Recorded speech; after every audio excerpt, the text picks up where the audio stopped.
In this case, we will talk about refrigerant detection and more concretely about early detection of refrigerant leaks. As my colleague Jose Maria told before, this is one of the axes where we at AKO work in order to increase the efficiency of installations is to detect and give tools to the maintenance teams to find leaks and repair them. And this is one of the most challenging aspects nowadays in installations using HFCs in particular, but also in any kind of refrigerant in general, because of the F-gas and the related effects, basically increased costs and reduced availability of refrigerants due to their high contaminant components. In this case, what we have done, we have developed a solution which is composed by a very accurate non-dispersive infrared sensor combined with a system that can track using as well IoT technologies all this information to the cloud. The combination of the two parts, on the one hand, very low detection limits of the device and proper management of alarms, notifications, and business information, it's very powerful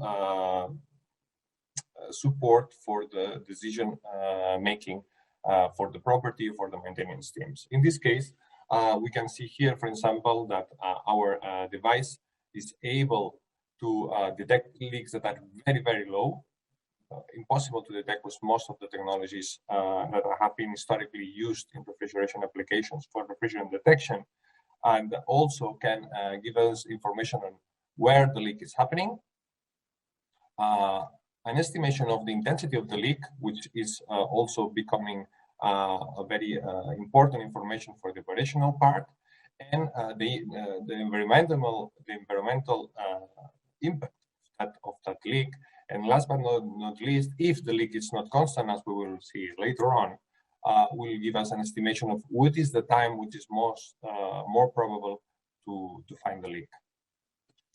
More concretely, we will see some kinds of leaks that in our already large experience in the field we have detected in working with several food retailers and also in industrial refrigeration. The first one is probably the most known because it's probably the most general, but as we will see later, there are other examples, which is a stable leak. It's leaking more or less the same every day, every hour, and these leaks generally are important, and they can produce big impacts in energy, and of course in operational side, because of course this constant leak, even if it's small, will produce over a year an important impact on the amount of refrigerant, causing to refill the installation and causing, of course, important operational costs that will be each time more and more important due to the F-gas regulation.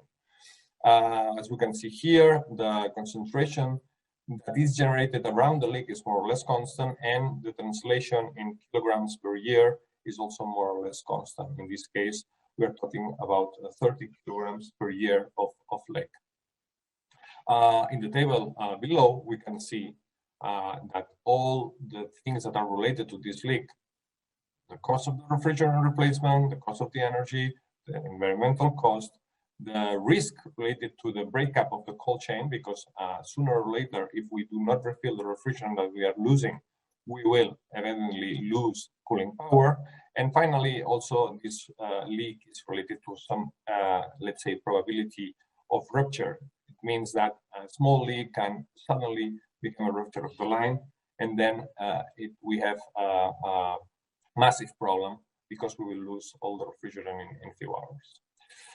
A second very popular leak that we have seen in the installations that we are monitoring already with our customers are the overnight leaks. These leaks are generally small and related to periods of inactivity. And those periods of inactivity, so when doors of the cold room or the cabinet are completely closed, is that we can see that there is some pile up of refrigerant and some concentration that can be seen. These leaks are also related with high gas and energy costs and have a slightly lower impact in the rupture or the cold chain breakup, as they are generally smaller. We can also talk about ramp leaks where there's a small leak that is warning us for days, and all of a sudden the orifice appears to open up, and then we can reach huge, large amounts of refrigerant in several days.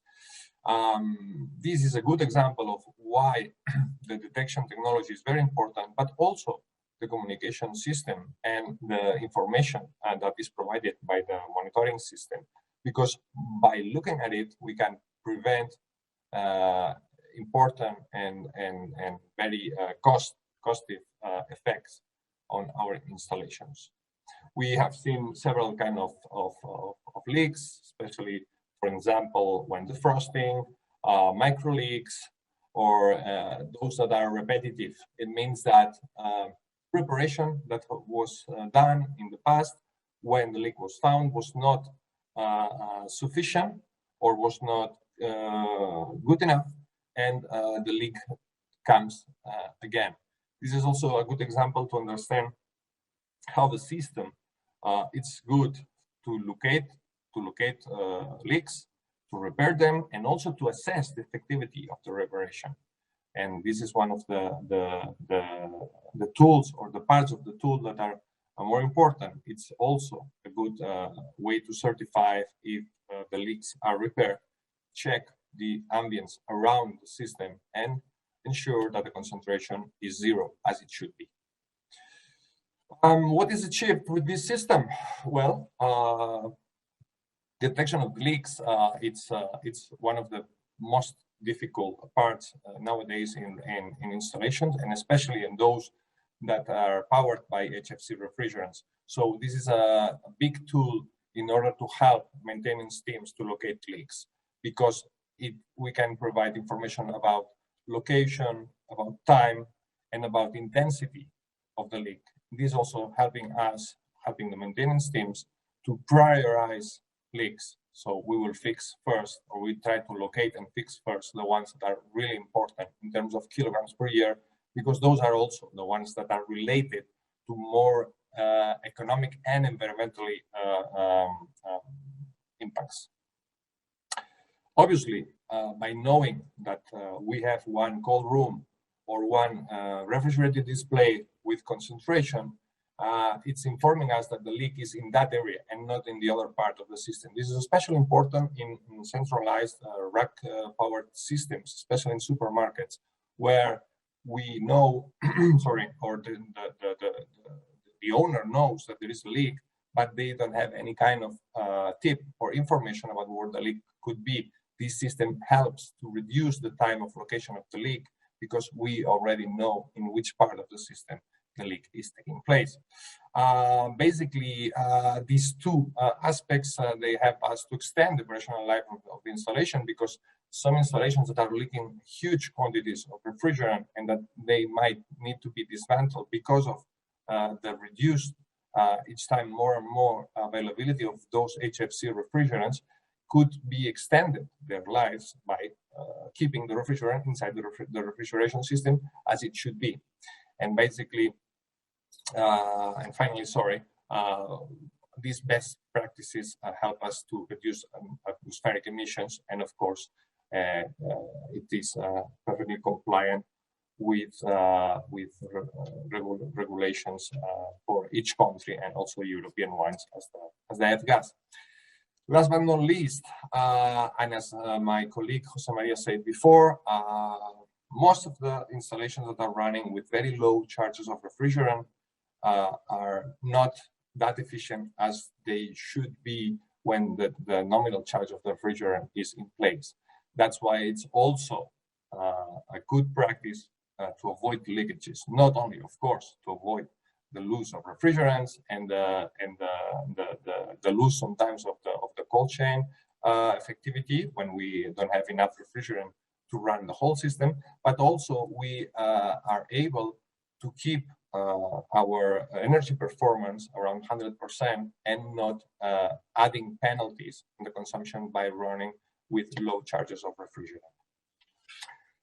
To end this block, we'll present briefly a real case study among the ones that we are already helping with this system. It's about 800 square meter supermarket with 6 cold rooms and 14 lines of refrigerant, 1 compression room, and we tackled this supermarket with 17 sensors. Okay, this supermarket used to have annual leak charge of 35%. It means that every 3 years they were refilling the whole system. This is quite close to the average that before Jose Maria presented to us. And by the installation of these 17 sensors, we were able, as we can see in the results, to reduce 90% of the leak reduction. So we moved from this 35% to some value below the 6% annually. Of course, the time that the maintenance team needed to find those leaks was reduced enormously by 80%. And the combination of these two facts is a reduction of time invested to locate leaks, reduction of refrigerant that is leaked, and also the increase on the energy efficiency made that the amortization of the system was about 9 months. And we also saved to the atmosphere and to the pocket of the owner 136 kilograms of refrigerant. Of course, this solution was composed, as we said, about one very sensitive and selective device powered by a non-dispersive infrared sensor, but also with a connectivity solution and a monitoring system that needed to be checked in order to produce these location of leaks and this fixing of leaks and these savings of refrigerant.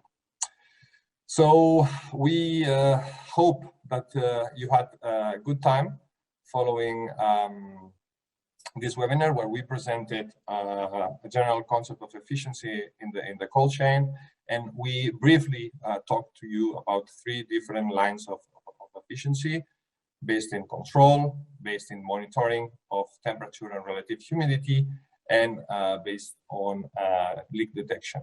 All 3 aspects and important parts of the efficiency